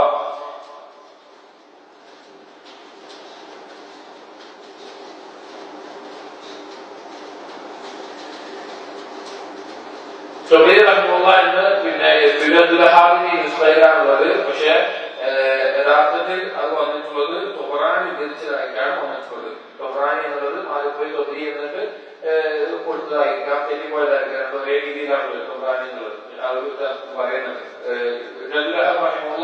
തൊബരിയെന്നാണ് കൊടുത്തിട്ട് ശരിക്കും വന്നിട്ടുള്ളത് തൊബറാനിയിൽ നിന്നാണ്. أنه دخل من باب بني عبد مناف الذي يسمى باب بني شيبة. അന്ന് അതിലൂടെ പ്രവേശിച്ചത്, അന്ന് അതിന്റെ ബാബിന്റെ പേര് ബാബു അബ്ദി മനാഫ് അല്ലെങ്കിൽ ബാബു ബാബു ബനി ഷൈബ എന്ന് പറയുന്ന ആ വഴിയിലൂടെയാണ് ഇതിൽ പ്രവേശിച്ചിട്ടുള്ളത്, കഅബയിലേക്ക് പ്രവേശിച്ചിട്ടുള്ളത്. ആ ബാബിന്റെ ഇന്നത്തെ പേരാണ്, അതൊക്കെ വലുതാക്കിയപ്പോൾ ഇന്നത്തെ പേരാണ് എന്ത്? ബാബു സലാം എന്ന് പറയുന്നത്. മറുപടിയുടെ ഭാഗത്ത് നിന്ന് വരുമ്പോ ഉള്ള ഒരു വഴി, ആ വഴിയുടെ പ്രവേശിക്കുമ്പോ സഭയുടെ മറുപടി താഴ്ഭാഗത്തൂടെ നമ്മൾ കഅബയിലേക്ക് കയറുക. കുറെ ആളുകൾക്ക് അറിയാം ആ വഴിയിലൂടെ കയറുക, അതാണ് ബാബു സലാം. ആ ഭാഗത്തൂടെ വന്നിട്ടുള്ളത്. അഹ്മദ് അദ്ദേഹം ഉദ്ധരിക്കുന്നുണ്ട്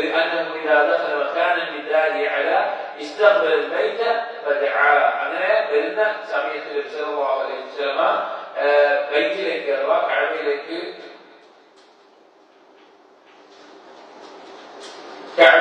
തിരിഞ്ഞുകൊണ്ട് അവിടുന്ന് ദുആ ചെയ്യാറുണ്ടായിരുന്നു. തൊബരി ധരിക്കുന്ന മറ്റൊരു റിവായത്തിൽ കാണാം, ഇതും തൊബറാനി എന്നത് മാറിപ്പോയതാണ്. أنه كان إذا نظر إلى البيت قال زد هذا البيت تشريفا وتعظيما وتكريما ومهابة. കഅബയെ കണ്ട സമയത്ത് ഇങ്ങനെ പറഞ്ഞിരുന്നതായിട്ട് തൊബറാനിയെല്ലാം ഉദ്ധരിച്ച ഒരു റിവായത്തുണ്ട്. അതിലിങ്ങനെയാണ് സിദ് ഹാദൽ ബൈത തശ്രീഫൻ, അല്ലാഹു ഈ ഭവനത്തിന് നീ ശറഫ് വർദ്ധിപ്പിക്കണമേ, ശ്രേഷ്ഠത വർദ്ധിപ്പിക്കണമേ, തഅദീമൻ മഹത്വം, തക്രീമൻ ആദരവ്, വമഹാബത്തൻ അതിന് കൊടുക്കേണ്ട ഗാംഭീര്യം എല്ലാം നീ വർദ്ധിപ്പിക്കണമേ എന്ന് പറഞ്ഞിരുന്നതായി തൊബറാനി ഉദ്ധരിച്ചിട്ടുള്ള റിവായത്തുണ്ട്. അതിന്റെ ശേഷത്തിൽ ചർച്ച ചെയ്തു. അതുപോലെ തന്നെ മറ്റൊരു സംഭവം أنه كان عند رؤيته يرفع يديه ويكبر ويقول صلى الله عليه وسلم كعبيه വന്ന സമയത്ത് കഅബയെ ആദ്യം കാണുമ്പോൾ സല്ലല്ലാഹു അലൈഹി വസല്ലം കൈ ഉയർത്തിക്കൊണ്ട് പ്രാർത്ഥിക്കാറുണ്ട്, അല്ലാഹുമ്മ അൻതസ്സലാം, അല്ലാഹുവേ നീയാണ് ഒരു ന്യൂനതയുമില്ലാത്ത സലാമായിട്ടുള്ളവൻ, വമിൻകസ്സലാം നിന്നിൽ നിന്നാണ് എല്ലാവിധ രക്ഷയുമുള്ളത്, ഹയ്യിനാ റബ്ബിനാ ബിസ്സലാം, അല്ലാഹുമ്മ സിദ് ഹാദൽ ബൈത തശ്രീഫൻ വതഅലീമൻ വതക്രീമൻ വമഹാബതൻ وزد من حجه أو اعتبره تكريما وتشريفا وتعليما برا. ആശയം തന്നെയാണ് ഈ ഭാഗത്തിന്റെ മഹത്വവും എല്ലാം വർദ്ധിപ്പിക്കണം എന്നുള്ളത്. പറയാണ് ഇത് മുർസലായ റിവായത്താണ്. അതായത് ഒരു ഹദീസ് വന്നിട്ട് അത് മുർസലാണെന്ന് പറഞ്ഞാൽ അതിനർത്ഥം ഒരു താബിഈ നബി സല്ലല്ലാഹു അലൈഹി വസല്ലം പറഞ്ഞതായിട്ട് പറയുന്നതിനാണ് എന്ത് പറയുക? മുർസലായത് എന്ന് പറയുക. ഒരു താബിഈ പറയാണ് നബി സല്ലല്ലാഹു അലൈഹി വസല്ലം പറഞ്ഞിരിക്കുന്നു എന്ന് പറഞ്ഞിട്ട് ഒരു താബിഈ പറയാം. താബിഈ ഒന്നും ഉണ്ടാവില്ല, പക്ഷെ ആ താബിഈ അങ്ങനെ പറയുന്ന ഹദീസുകൾക്കാണ് എന്ത് പറയുക? മുർസലായ ഹദീസ് എന്ന് പറയാറുള്ളത്. അത് ശരിയാവാനും തെറ്റാവാനും സാധ്യതയുണ്ട്. കാരണം എന്താ വെച്ച് കഴിഞ്ഞാൽ ഹസൻ ബസ്രി റഹിമഹുല്ലാഹ് ധാരാളം മുർസലായ ഹദീസുകൾ ഹസൻ ബസ്രി ധരിക്കപ്പെട്ടിട്ടുണ്ട്. നബി സല്ലല്ലാഹു അലൈഹി വസല്ലം പറഞ്ഞു എന്ന് പറഞ്ഞിട്ട് ഹസൻ ബസ്രി ധരിച്ചിട്ടുണ്ട്. ഹസൻ ബസ്രി ആരും കണ്ടിട്ടില്ല, നബി സല്ലല്ലാഹു അലൈഹി വസല്ലം കണ്ടിട്ടില്ല. അപ്പൊ ശിഷ്യന്മാരെടുത്ത് ചോദിച്ചു ഹസൻ ബസ്രിയോട്, ഇതെന്താ നബി സല്ലല്ലാഹു അലൈഹി വസല്ലം പറഞ്ഞു പോലെ ധരിക്കട്ടല്ലോ, സഹാബികൾ ഇത് പറയാതെ എന്താണ് കാരണം ചോദിച്ചു. അപ്പൊ ഹസൻ ബസ്രി പറഞ്ഞു, ഞാൻ നബി സല്ലല്ലാഹു അലൈഹി വസല്ലം പറഞ്ഞു എന്ന് എന്തെങ്കിലും പറഞ്ഞിട്ടുണ്ടെങ്കിൽ അത് അലി റളിയല്ലാഹു അൻഹു ഞാൻ കേട്ടിട്ടുള്ളതാണ്, അലി റളിയല്ലാഹു അൻഹു കേട്ടിട്ടുള്ളതാണ്. കാരണം അന്നത്തെ ഭരണകൂടം ശേഷം ഭരണമൊക്കെ ആയിട്ട് അലി റളിയല്ലാഹു അൻഹുവിന്റെ പേര് പറയുമ്പോൾ എന്തായിരുന്നു? രാഷ്ട്രീയപരമായിട്ടുള്ള ചില പ്രശ്നങ്ങൾ നാട്ടിലുണ്ടായിരുന്നു, പ്രത്യേകിച്ച് സ്ഥലങ്ങളിൽ. അതുകൊണ്ട് തന്നെ അലി റളിയല്ലാഹുവിന്റെ പേര് പറയാതെ ഞാൻ എന്ത് പറഞ്ഞതാണ്, നബി സല്ലല്ലാഹു അലൈഹി വസല്ലം പറഞ്ഞു എന്ന് പറഞ്ഞിട്ട് പറഞ്ഞതാണെന്ന് ഹസൻ ബസ്രി പറഞ്ഞിട്ടുണ്ട്. അപ്പൊ ഹദീസ് എന്തായിരിക്കും? ശരിയായിരിക്കാം, പക്ഷെ ഉസൂലുൽ ഹദീസിന്റെ ഇസ്തിലാഹിൽ സാങ്കേതികമായിട്ടുള്ള ഭാഷയിൽ ഒരു താബിഈ നബി സല്ലല്ലാഹു അലൈഹി വസല്ലം പറഞ്ഞു എന്ന് പറഞ്ഞൊരു ഹദീസ് പറഞ്ഞാൽ എന്തായിട്ടാണ് പരിഗണിക്കുക? മുർസലായിട്ടാണ് പരിഗണിക്കുക. അതിനെ സഹീഹ് എന്ന നിലക്ക്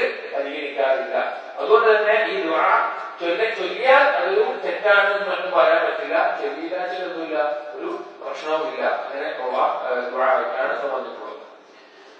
فلما دخل المسجد النبي صلى الله عليه وسلم مسجد കഴിയുമ്പോൾ കഅബയെ കാണുന്ന കാര്യങ്ങൾ പറഞ്ഞു. فلما دخل المسجد അങ്ങനെ മസ്ജിദ് ഹറമിലേക്ക് പ്രവേശിച്ചാൽ അമദ ഇലൽ ബൈത്ത് കഅബയുടെ നേരെയാണ് ലക്ഷ്യം വെച്ചുകൊണ്ടാണ് പോകാറുള്ളത്.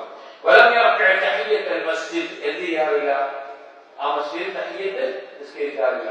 അതായത് മസ്ജിദ് ഹറമിൽ ആരെങ്കിലും തവാഫ് ലക്ഷ്യം വെച്ചുകൊണ്ടാണ് പോകുന്നത്, ഹജ്ജിനാണ് പോകുന്നത്, അല്ലെങ്കിൽ തവാഫ് ചെയ്യാനാണ് പോകുന്നതെങ്കിൽ അവന് നിസ്കരിക്കേണ്ട ആവശ്യമില്ല. തഹിയ്യത്ത് നിസ്കരിക്കലാണ്. നേരെ പോയിട്ട് എന്താ ചെയ്യുന്നത്? തവാഫ് ചെയ്യാനുള്ളത്. അതെല്ലാം പിന്നെ മക്കത്തുള്ള ഒരാളാണ്, നിസ്കരിക്കാൻ വേണ്ടി വന്നാണ്, അങ്ങനെയാണെങ്കിൽ എന്താ ചെയ്യുന്നത്? സാധാരണ മസ്ജിദെ പോലെ തഹിയ്യത്ത് നിസ്കരിച്ചിരിക്കാവുന്നത്. വേറൊരാൾ മസ്ജിദിൽ പോയി ഇരിക്കാനാണ് ഉദ്ദേശിക്കുന്നതെങ്കിൽ അവർ തഹിയ്യത്ത് നിസ്കരിച്ച് മസ്ജിദിൽ ഇരിക്കുക. തഹിയ്യത്തിന്റെ ആ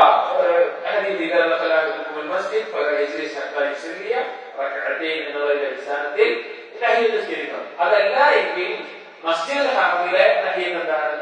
തവാഫാണ്. കഅബയെ 7 തവണ തവാഫ് ചെയ്യുക. വന്നു, വന്നിട്ട് തഹിയ്യത്ത് നിസ്കരിച്ചില്ല, നേരെ കഅബയെ ലക്ഷ്യമാക്കിക്കൊണ്ടാണ് പോകാറുള്ളത് തവാഫിന് വേണ്ടി. تحية المسجد الحرام الطواف مسجد الحرام تحية എന്താണ്? الطواف. അത് ഉംറയോ ഹജ്ജോ തവാഫോ ലക്ഷ്യം വെച്ചിരുന്ന ആളുകൾക്കാണ്. فلما هذا الحجر അങ്ങനെ നബി സല്ലല്ലാഹു അലൈഹി വസല്ലമ ഹജറുൽ അസ്വദിന്റെ ഭാഗത്ത് എത്തിക്കഴിഞ്ഞാൽ, അതിലേക്ക് എത്തിക്കഴിഞ്ഞാൽ ഇസ്തലമഹു വലം യുസാഹിം അലൈഹി അതിനെ എന്ത് ചെയ്യാറുണ്ട്? അതിനെ ഒന്ന് തൊടാറുണ്ട്. അതിനെ ഒന്ന് തൊടാറുണ്ട് നബി സല്ലല്ലാഹു അലൈഹി വസല്ലം. വലം യുസാഹിം അലൈഹി അതിനുവേണ്ടി എന്ത് ചെയ്യാറില്ല? തിരക്ക് കൂടാറില്ല. തിരക്ക് കൂടാറില്ല. ആളുകൾ കൂടെ ഉണ്ട്. ഇന്ന് ആൾക്കാർക്ക് ചില ആളുകൾ വലിയ അബദ്ധമായിട്ട് ചെയ്യുന്ന ഒരു കാര്യമാണ്. അവിടെ പോയ ആൾക്കാർക്ക് കാണാം പല ഇമാമിലായാലും പോലും തിരക്കി മറ്റുള്ളവരെ വേദനിപ്പിച്ചാവട്ടെ, അല്ലെങ്കിൽ സ്ത്രീകൾ ഉണ്ടാവും, സ്ത്രീകളുടെ ആ ഇതിനെ കഴിയപ്പെട്ടിട്ടാവട്ടെ, അല്ലെങ്കിൽ ഏതൊക്കെയോ തരത്തിൽ അതിനെ ചുംബിക്കാനും സ്പർശിക്കാനും കയ്യിൽ പോകുന്ന ആളുകളാണ്. അതൊന്നും ചെയ്യേണ്ട ആവശ്യമൊന്നുമില്ല. അതിനൊന്നും ചെയ്യേണ്ട ആവശ്യമില്ല. തിരക്കൊന്നുമില്ലെങ്കിൽ എന്ത് ചെയ്യാറുണ്ട്? അതിനെ പോയിട്ട് അത് തൊടാറുണ്ട് എന്ന് മാത്രം. അതിന്റെ രീതി വരുന്നത് തൊട്ടിട്ടുണ്ടെന്ന് പറഞ്ഞു മാത്രം.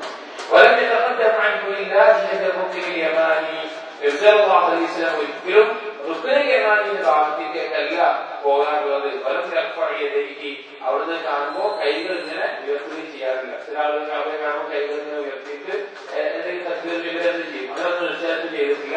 റുക്നുൽ യമാനിയുടെ ഭാഗത്തേക്ക് പോയിട്ടുമില്ല. അതായത് റുക്നുൽ യമാനിയുടെ ഭാഗത്ത് പോകാന്ന് പറഞ്ഞു കഴിഞ്ഞാല് തവാഫ് അറിയുന്ന ആളുകൾക്കറിയാം. തവാഫ് എങ്ങനെയാണ്? അതിലുള്ള അസ്വദിന്റെ ഭാഗത്ത് നിന്നാണ് ആരംഭിക്കുന്നത്. അപ്പൊ ചില ആളുകൾ സൂക്ഷ്മതയായിട്ട് അബ്ദുൽ ഭാഗത്തുനിന്ന് തുടങ്ങുമ്പോൾ ഞാൻ തെറ്റിപ്പോയി, അതിന് മുമ്പെന്നായാലോ തവാഫ് ശരിയാവോ ഇല്ലേ എന്നുള്ള വളരെയധികം അങ്ങനത്തെ കാര്യങ്ങളൊക്കെ നോക്കുന്ന അല്ലെങ്കിൽ അതിൽ വസ്വാസ് ബാധിച്ച ആളുകൾ അങ്ങനെ തെറ്റായിരിക്കാൻ എന്ത് ചെയ്യും? റുക്നുൽ യമാനിയുടെ ഭാഗത്ത് തുടങ്ങും തവാഫ്.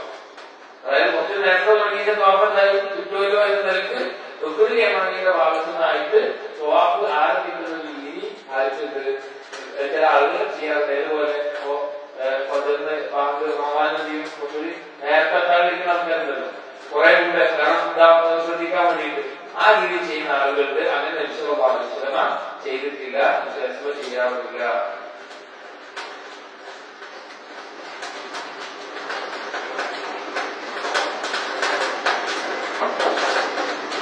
ولم يكن نويت بطواف هذا الاسبوع كذا وكذا അവിടുന്ന് പറഞ്ഞിട്ടുമില്ല ഞാനിതാ തവാഫിന് വേണ്ടി നിയ്യത്ത് വെക്കുന്നു, ഈ ആഴ്ചയിൽ ഇത്രയായിട്ട് ഞാൻ തവാഫ് ചെയ്യുകയാണ് തവാഫി എന്നത് നിയ്യത്തും വെക്കാറില്ല, പറയാറില്ല.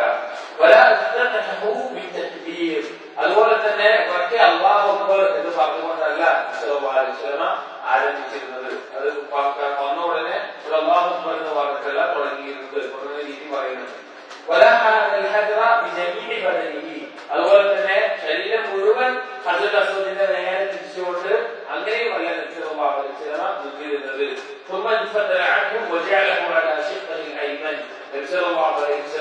അതിന്റെ അടുത്തേക്ക് പോകും. എന്നിട്ട് വലതു ഭാഗം പുറത്തേക്ക് തിരിച്ചിട്ട് ഇടതു ഭാഗം ചാവയായിട്ടാണ് തവാഫ് ആരംഭിക്കാറുള്ളത്.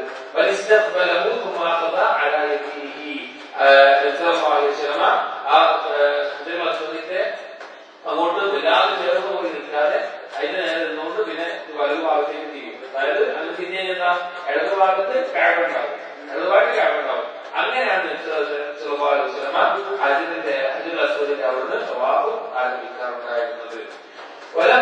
عند الباب ولا تحت الميزاب ولم يدع عند الباب കഅബയുടെ കവാടത്തിന്റെ മുന്നിലായിക്കൊണ്ട് നബി സല്ലല്ലാഹു അലൈഹി വസല്ലം പ്രത്യേകം ദുആ ചെയ്യാൻ വേണ്ടി നിൽക്കാറുണ്ടായിരുന്നില്ല. ولا تحت الميزاب മീസാബിന്റെ ചോട്ടിലും മീസാബ് എന്ന് പറഞ്ഞാൽ ഹിജർ ഇസ്മായിൽ എന്ന് പറയുന്ന ഭാഗമുണ്ടല്ലോ അവിടെ കണ്ടിട്ടുണ്ടാവും കഅബയുടെ മേലിന് വെള്ളം വീഴാനുള്ള ആ ഒരു ഗോൾഡൊക്കെ നമ്മൾ കണ്ടിട്ടില്ല അതിനാ മീസാബ് പറയും. അതിന്റെ താഴെയും പ്രത്യേകമായിട്ട് നബി സല്ലല്ലാഹു അലൈഹി വസല്ലം ദുആ ചെയ്തതായിട്ട് വന്നിട്ടില്ല. ولا عند ظهر الكعبة وأركانها അതുപോലെ തന്നെ കഅബയുടെ മറ്റു ഭാഗങ്ങളിലോ അല്ലെങ്കിൽ ഓരോ കോണുകളിലായിട്ട് എത്തുന്ന സമയത്തോ ഒന്നും പ്രത്യേകമായിട്ട് ദുആ ചെയ്തതായിട്ട് വന്നിട്ടില്ല. അതായത് കഅബയുടെ 4 കോണുകളാ പറയാം. ഒന്ന് ഭാഗം, പിന്നെ അടുത്തത് റുക്നുൽ ഇറാഖി, അടുത്തത് റുക്നുൽ ഷാമി, അടുത്തത് റുക്നുൽ യമാനി, അങ്ങനെ പറയാം. ഈ കഅബയുടെ റുക്നുകൾക്ക് വേണ്ടിയിട്ട് യമാനി എന്ന് തരത്തിൽ പറയാറുണ്ട്. അപ്പോ ഈ ഓരോ റുക്നുകളിൽ പോയിട്ട് ചില പ്രത്യേക ഭാഗങ്ങൾ പഠിപ്പിക്കുന്ന വിദഗ്ധ ആളുകളെ കാണാം. അതിലൊന്നും നിശ്ചയമാണ് ചെയ്തിട്ടില്ല.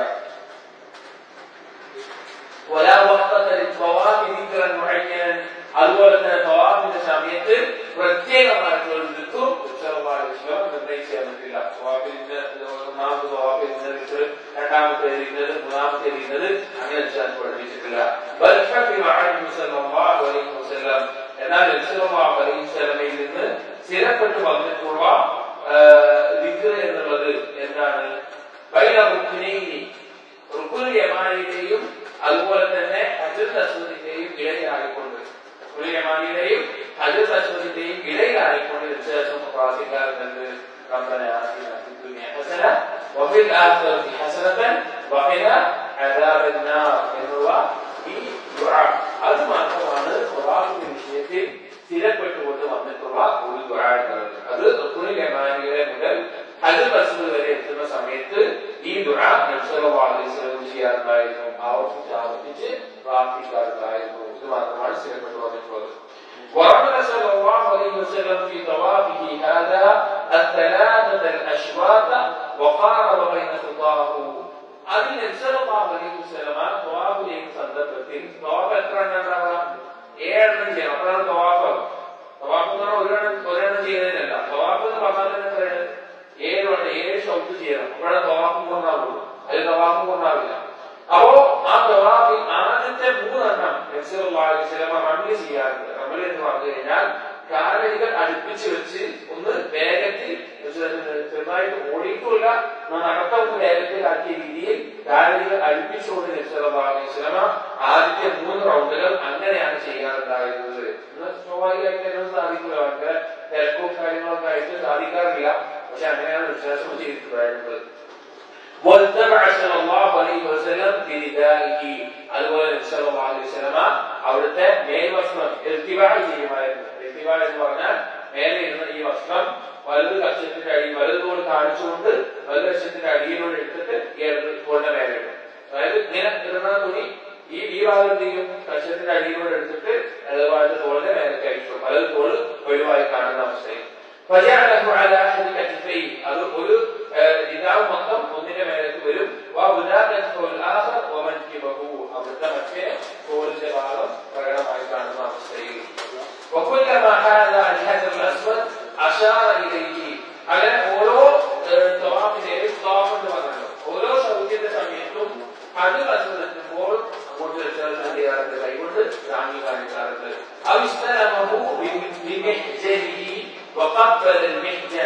അതല്ല ഇത് നബി സല്ലല്ലാഹു അലൈഹി വസല്ലം അവിടുത്തെ നോക്കുമ്പോ വളഞ്ഞ പിടിയുള്ള ഒരു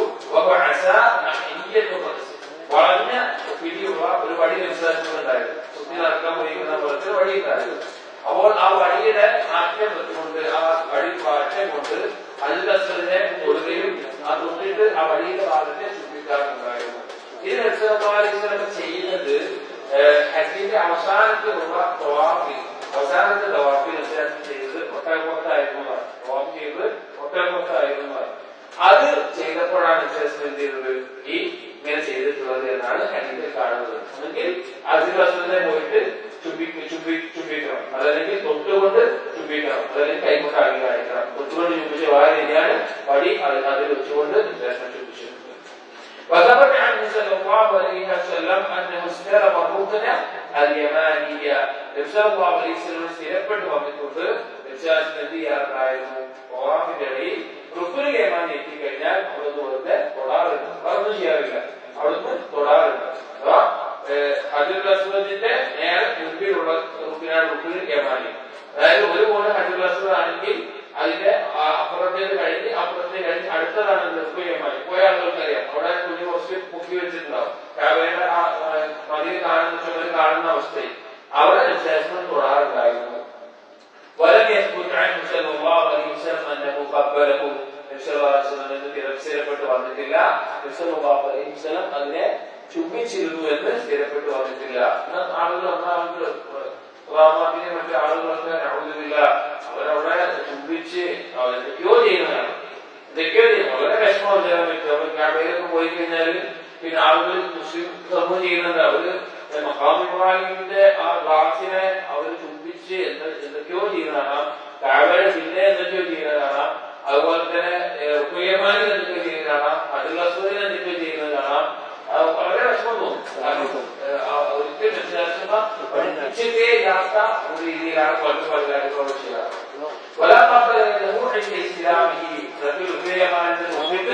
കൈ മുട്ടുകയോ ചെയ്തിട്ടില്ല. فثبت عنه صلى الله عليه وسلم انه قبل الحجر الاسود. സ്ഥിരപ്പെട്ട് വന്നിട്ടുള്ള കാര്യത്താണ് നബി സല്ലല്ലാഹു അലൈഹി വസല്ലം എന്ത് ചെയ്തിട്ടുണ്ട്? ഹജറുൽ അസ്വദിനെ സല്ലല്ലാഹു അലൈഹി വസല്ലം ചുംബിച്ചിട്ടുണ്ട്.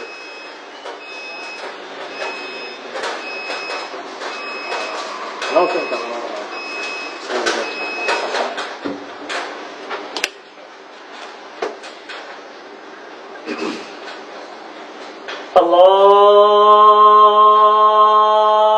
أكبر الله أكبر الله أكبر الله أكبر. أشهد أن لا إله إلا الله. أشهد أن لا إله إلا الله. أشهد أن محمدا رسول الله. أشهد أن محمدا رسول الله.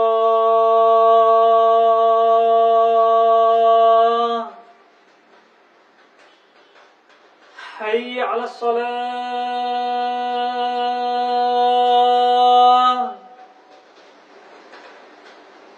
حي على الصلاة.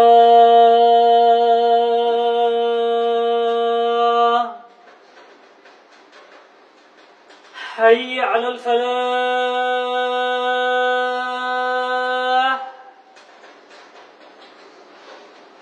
حي على الفلاح.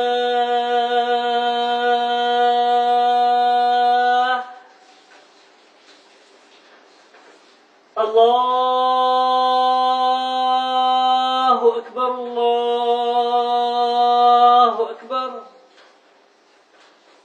لا إله إلا الله.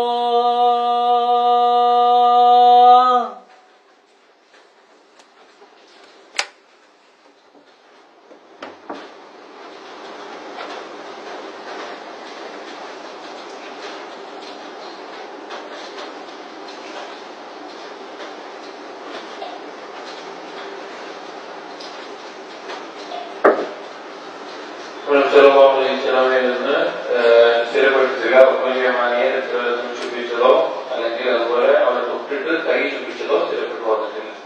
وثبت عنه صلى الله عليه وسلم انه قبل الحجر الاسود. സ്ഥിരപ്പെട്ടു വന്നിട്ടാണ് ഹജറുൽ അസ്വദിനെ ചുംബിച്ചിട്ടുണ്ട്. അറിയപ്പെട്ട ഒരു വാക്ക് നമുക്കറിയാം.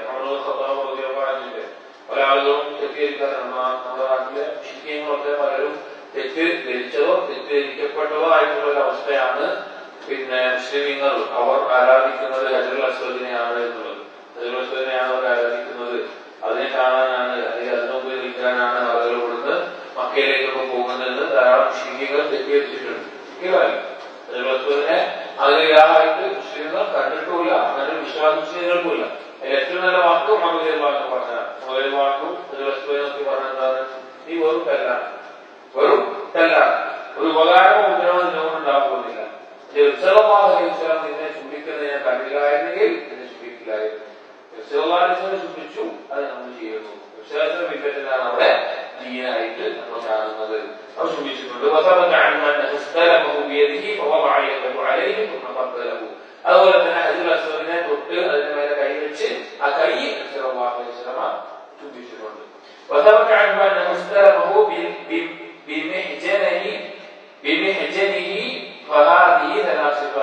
മൂന്നാമതാണ് വടി, വടി ആ ദിവസത്തിന്റെ മേലെ തൊട്ട് ആ വടിയെ ചുംബിച്ചിട്ടുണ്ട്. കൈ ഉയർത്തിയിട്ട് കൈ ചുംബിച്ചിട്ടില്ല, അതിനെ തൊട്ടിട്ടുണ്ടെങ്കിൽ വടി കൊണ്ടാണ് തൊട്ടിട്ട് ചുംബിച്ചത്. ഈ മൂന്ന് രീതിയിലാണ് ഹജറുൽ അസ്വദിനെ ചുംബിക്കുന്നത് വന്നിട്ടുണ്ട്. وذكر الطبراني بإسناد جيد أنه كان يستلم الركن قال بسم الله والله أكبر. നബി സല്ലല്ലാഹു അലൈഹി വസല്ലം ആരംഭിക്കുമ്പോൾ ഈ അൽഹംദുലില്ലാഹ് അവിടെ തുടങ്ങുന്ന സമയത്ത് ബിസ്മില്ലാഹ് അല്ലാഹു അക്ബർ എന്ന് പറയാറുണ്ട്. وكلما أتى على الحجر الأسود قال الله أكبر. ആദ്യം കഅബയെ കാണുമ്പോൾ കൈ ഉയർത്തി അല്ലാഹു അക്ബർ എന്ന് പറയാനുള്ള പറഞ്ഞിട്ടില്ല. എന്നാൽ തവാഫിന്റെ സമയത്ത് ഒരു തവാഫ് ബിസ്മില്ലാഹ് അല്ലാഹു അക്ബർ എന്ന് പറഞ്ഞ് ആരംഭിച്ച് തവാഫ് കഴിഞ്ഞ് ഒരു തവാഫ് എപ്പോഴാണ് ഹജറുൽ അസ്വദിൽ നിന്ന് തുടങ്ങി തിരിച്ച് ഹജറുൽ അസ്വദിന്റെ ഭാഗത്തെത്തുമ്പോഴാണ്. അവിടെ എത്തുമ്പോൾ അടുത്ത തവാഫിലേക്ക് കടക്കുമ്പോൾ ഹജറുൽ അസ്വദിന്റെ അവിടെ എത്തുമ്പോൾ അല്ലാഹു അക്ബർ എന്ന് നബി സല്ലല്ലാഹു അലൈഹി വസല്ലം പറയാറുണ്ട്. ولم يستدل صلى الله عليه وسلم ولم يمس من الأركان إلا اليمانيين فقط. ഈ ഹജറുൽ അസ്വദിന്റെ റുക്നും അഥവാ കോണും റുക്നുൽ യമാനിയുടെ കോണുമല്ലാതെ റുക്നുൽ ഇറാഖി, റുക്നുൽ ശാമി എന്ന് പറയുന്ന മറ്റു രണ്ട് കോണുകളിൽ നബി സല്ലല്ലാഹു അലൈഹി വസല്ലം തൊടുകയോ സ്പർശിക്കുകയോ ഉണ്ടായിട്ടില്ല, അങ്ങനെ വിശ്വാസം ചെയ്തിട്ടില്ല. അപ്പോ വിശേഷം ഹജ്ജ് ചെയ്യാമെന്ന കാര്യം പറഞ്ഞത്, അപ്പൊ ഹജ്ജിന് ആ വാക്കുകളോ വന്ന് തവാഫ് ചെയ്തു. അങ്ങനെ തവാഫ് ഏറെണ്ണം ചെയ്തു കഴിഞ്ഞാൽ പിന്നെ ചെയ്യാറുള്ളത് മഖാം ഇബ്രാഹിമിന്റെ പിൻഭാഗത്തേക്ക് നബി സല്ലല്ലാഹു അലൈഹി വസല്ലം പോകും. ആ പോകുന്ന സമയത്ത് സൂറത്തുൽ ബഖറയിലെ 125-125 ആയത്ത് മഖാം ഇബ്രാഹിമിന്റെ നിങ്ങൾ മുസല്ലയായി സ്വീകരിക്കുക എന്നുള്ള ആയത്ത് ഓതാറുണ്ടായിരുന്നു. അതായത് പിന്നെ മഖാം ഇബ്രാഹിം എന്ന് പറഞ്ഞു കഴിഞ്ഞാല് അതൊരു കല്ലാണ്. ഇബ്രാഹിം അലൈഹിസ്സലാം കഅബ നിർമ്മിക്കുന്ന സമയത്ത് ഉയരത്തിലുള്ള കല്ലുകൾ വെക്കാൻ വേണ്ടിയിട്ട് കേറി നിൽക്കാൻ വേണ്ടി ഉപയോഗിച്ചിരുന്ന കല്ലാണിത് ഈ മഖാം ഇബ്രാഹിം എന്ന് പറയുന്നത്. ആ കല്ലിനെ പിന്നെ ഒരു അടയാളമായി ഇബ്രാഹിം നബിയുടെ കാലിന്റെ അടയാളങ്ങളുള്ളതായതുകൊണ്ട് തന്നെ അത് പതിഞ്ഞ രീതിയിലായതുകൊണ്ട് തന്നെ അതിന് അടയാളമായി കഅബയുടെ ആദ്യകാലത്ത് കഅബയോട് ചേർന്നിട്ടാണ് അത് വെച്ചിട്ടുണ്ടായിരുന്നത്. പിന്നീട് ഈ ഹജ്ജും ഉംറയും എല്ലാം നിർവഹിക്കുന്ന സമയത്ത് തവാഫ് കഴിഞ്ഞ ആളുകൾ അതിന് പിന്നിൽ നിസ്കരിക്കാൻ കൂടി നിൽക്കുമ്പോൾ എന്തായി, തവാഫ് ചെയ്യാൻ ആളുകൾക്ക് ബുദ്ധിമുട്ടായപ്പോൾ ഉമർ റളിയല്ലാഹുവിന്റെ കാലത്ത് അതെടുത്തിട്ട് തവാഫിന്റെ സ്ഥലം കൂടി കൂടുതൽ ഉണ്ടായിക്കോട്ടെ എന്നതിലേക്ക് ഇന്ന് ഉള്ള സ്ഥലമുണ്ടല്ലോ ഗവൺമെന്റ് ഭാഗത്ത് കുറച്ച് പുറത്തേക്ക് കാണാം, അവിടെ വെച്ചു.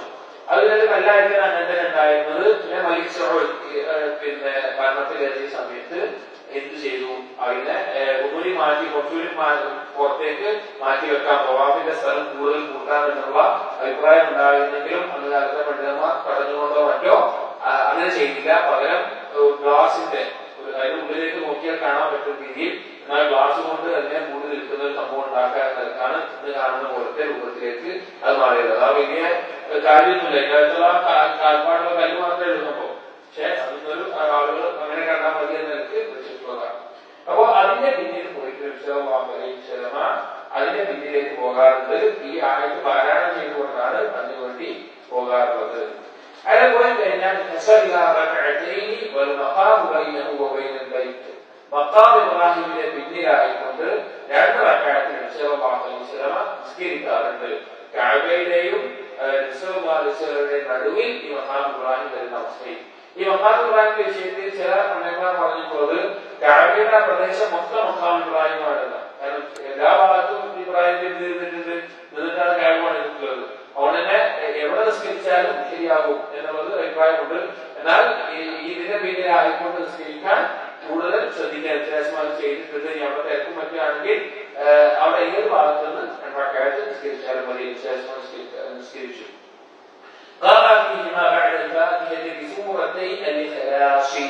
അവിടുത്തെ നമസ്കാരത്തിൽ ഇഖ്ലാസ് എന്ന 2 സൂറത്തുകളാണ് പാരായണം ചെയ്തിട്ടുള്ളത്. സൂറത്തെ ഇഖ്ലാസ് ഉപയോഗിച്ചിട്ടുള്ളത്. എന്താ സൂറത്തെ ഇഖ്ലാസ് എന്നുള്ളത്?